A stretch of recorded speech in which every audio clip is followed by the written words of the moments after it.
Terima kasih Pak Ismail. Teteh kita, silakan. Teteh Rike di ya live dulu. Jangan lupa pastikan On dulu, on dulu. on dulu, bener. WhatsApp dulu. Kita kasih yang on.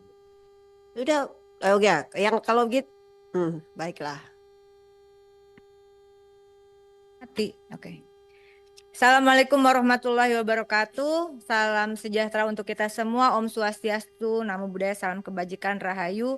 Yang kami hormati pimpinan dan anggota Komisi 6 DPR RI, yang kami hormati Menteri BUMN beserta jajarannya, yang kami hormati Menteri Perdagangan, Wakil Menteri Perdagangan beserta jajarannya, dari KPPU, Bapak Ketua KPPU, kemudian Ketua BPKN beserta jajarannya, dan hadirin yang hadir pada rapat siang hari ini. Bapak Ibu yang kami hormati, ternyata efisiensi anggaran itu begitu dijalankan tidak sederhana.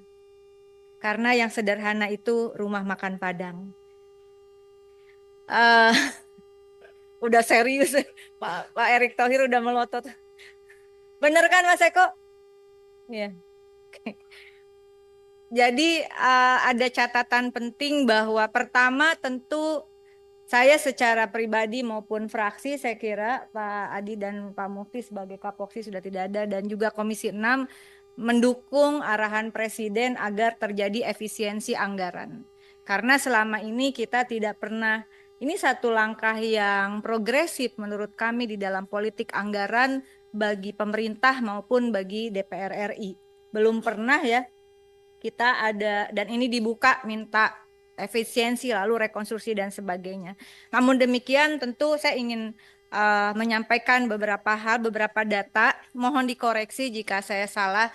Pertama, landasan dari terjadinya efisiensi tahun anggaran 2025 itu adalah Perpres nomor 1 tahun 2025 tentang efisiensi belanja dalam pelaksanaan APBN dan APBD tahun anggaran 2025 yang diterbitkan 22 Januari 2025. Betul ya Bapak Ibu ya?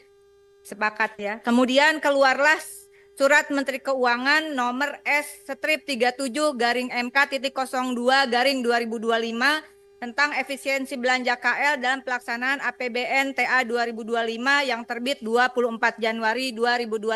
Betul ya Bapak ya? Namun kemudian hasil efisiensi yang berdasarkan 24 Januari 2025 tersebut kemudian mengalami disebut dengan rekonstruksi, yaitu berdasarkan rapat online antara DJA Kemenkyu, mohon koreksi kalau saya salah, ini info dari yang kemarin kita sudah rapat dengan beberapa kementerian dan lembaga. Setelah keluar efisiensi, lalu keluarlah lagi ternyata harus ada rekonstruksi efisiensi berdasarkan rapat online Dirjen Anggaran Kemenkyu dengan perwakilan dari kementerian lembaga. Izin ya pimpinan saya bertanya langsung, betul ya Bapak Ibu? Betul. Nah oleh karena itu mohon koreksi, karena DPR RI ini tidak memiliki kewenangan lagi untuk memeriksa Satuan 3 berdasarkan putusan Mahkamah Konstitusi, maka saya kira tadi berlembar-lembar, tapi izinkan pimpinan kita cek bersama. Kementerian BUMN Pagu APBN awal 2025 adalah senilai 277 miliar 498.437. Betul ya Bapak ya? Kemudian nilai efisiensi berdasarkan surat Menkyu 24 Januari 2025 123 miliar 600 juta. Lalu kemudian setelah efisiensi sisa 153.898.437.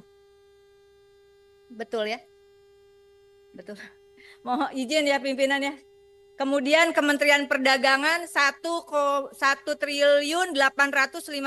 miliar 277.516 mengalami efisiensi 812 miliar 197.000 berdasarkan surat Menkyu 24 Januari 2025, sehingga setelah efisiensi anggarannya adalah 1.041.080.516.000.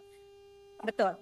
Kemudian KPPU pagu APBN awal 105.373.198.000, efisiensi surat 24 Januari Kemenkyu 42 miliar 200 juta. Setelah efisiensi artinya KPPU mendapatkan 63 miliar 173.198.000. BPKN pagu awal 8 miliar 967.942.000, efisiensi di 24 Januari 2025 senilai 6 miliar 582.942.000. Setelah efisiensi sisa 2 miliar 385.000 saja. Lalu kemudian nilai efisiensi tadi direkonstruksi pada tanggal 11 Februari 2025 sehingga nilai efisiensi berdasarkan rapat online DJA Kementerian Keuangan beserta perwakilan dari KL adalah Kementerian BUMN mendapatkan efisiensi 115 miliar 524.996.000 dan setelah rekonstruksi 11 Februari sisa 161 miliar 973.441.000. Kementerian Perdagangan mendapatkan nilai efisiensi setelah rekonstruksi 11 Februari 720 miliar 632.453.000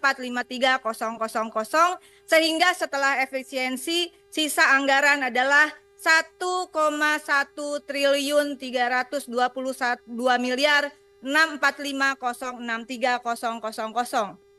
KPPU setelah efisiensi 11 Februari 2025 lewat rapat online Kemenkyu, DJA Kemenkyu adalah 37 miliar 900.000 sehingga setelah rekonstruksi 67 miliar 473.198.000. Betul ya? Betul ya.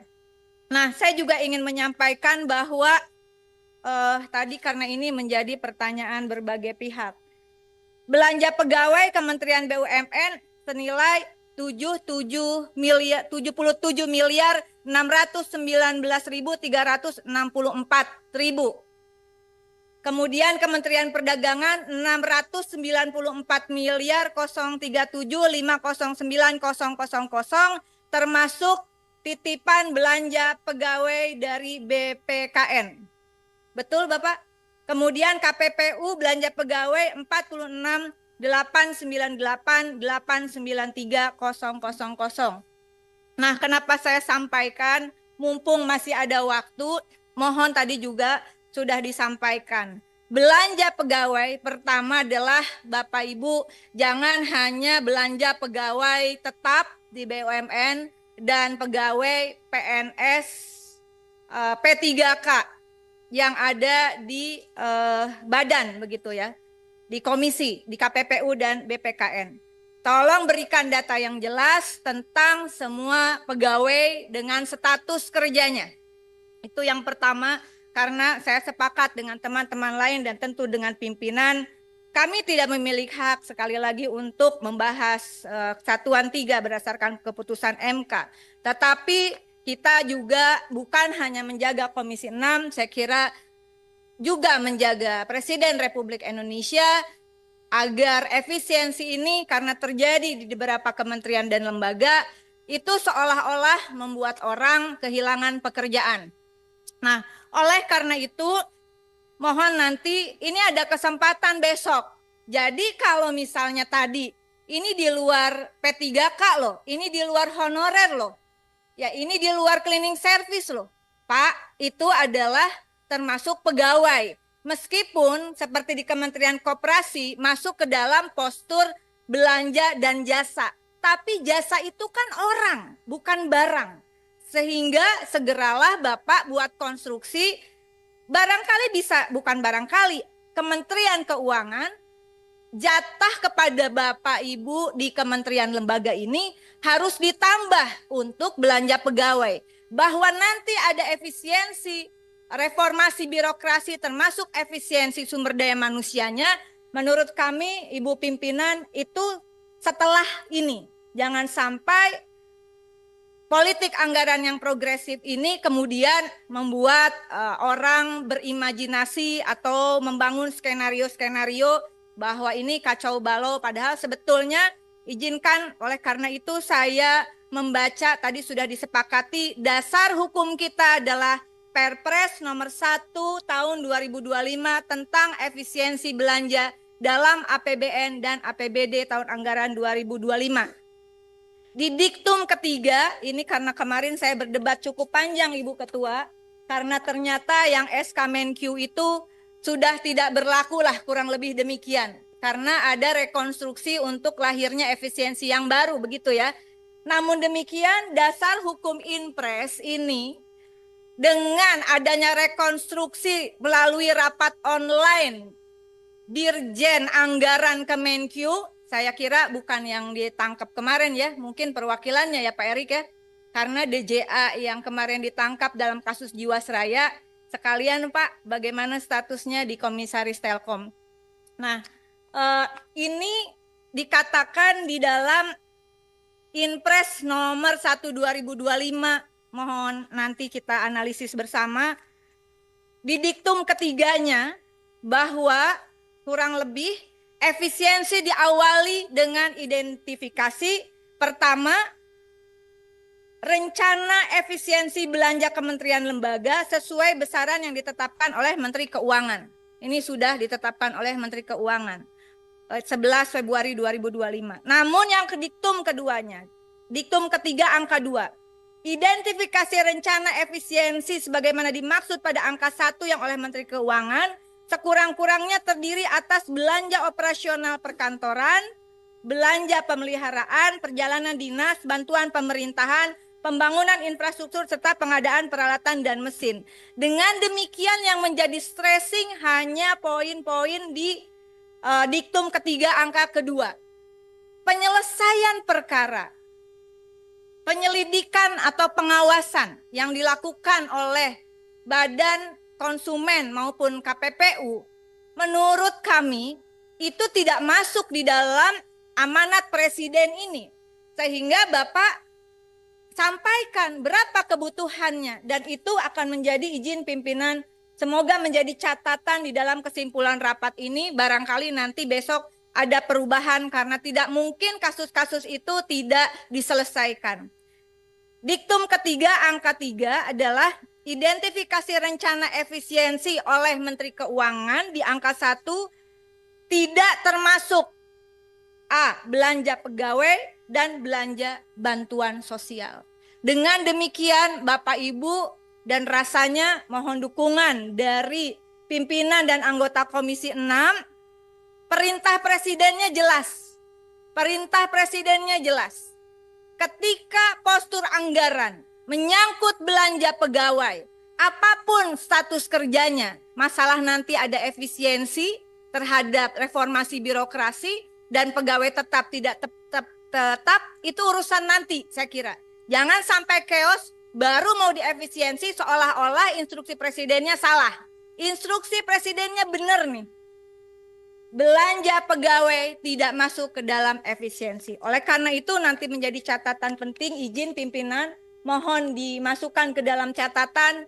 Segeralah Bapak Ibu dari kementerian dan lembaga yang hadir di sini berikan kepada kami Komisi 6 agar catatan untuk khususnya postur belanja pegawai apapun statusnya kita masukkan ke dalam kesimpulan. Kalau kurang tambahkan Pak.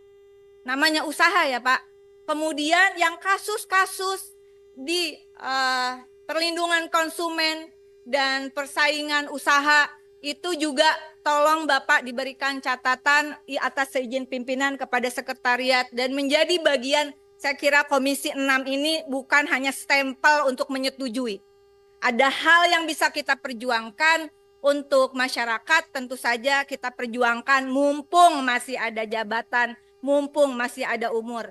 Demikian yang bisa saya sampaikan. Mohon maaf seperti biasa saya terlalu panjang, tapi karena dasar hukum dan data angka ini sesuatu yang pertanggungjawabannya bukan hanya sekedar dihapus dikali dibagikan, tapi saya selalu berkeyakinan di balik angka dalam data negara ada nasib dan nyawa jutaan rakyat dan pekerja yang dipertaruhkan. Terima kasih. Wallahul muwaffiq ila aqwamit thoriq. Mohon maaf lahir batin. Wassalamualaikum warahmatullahi wabarakatuh.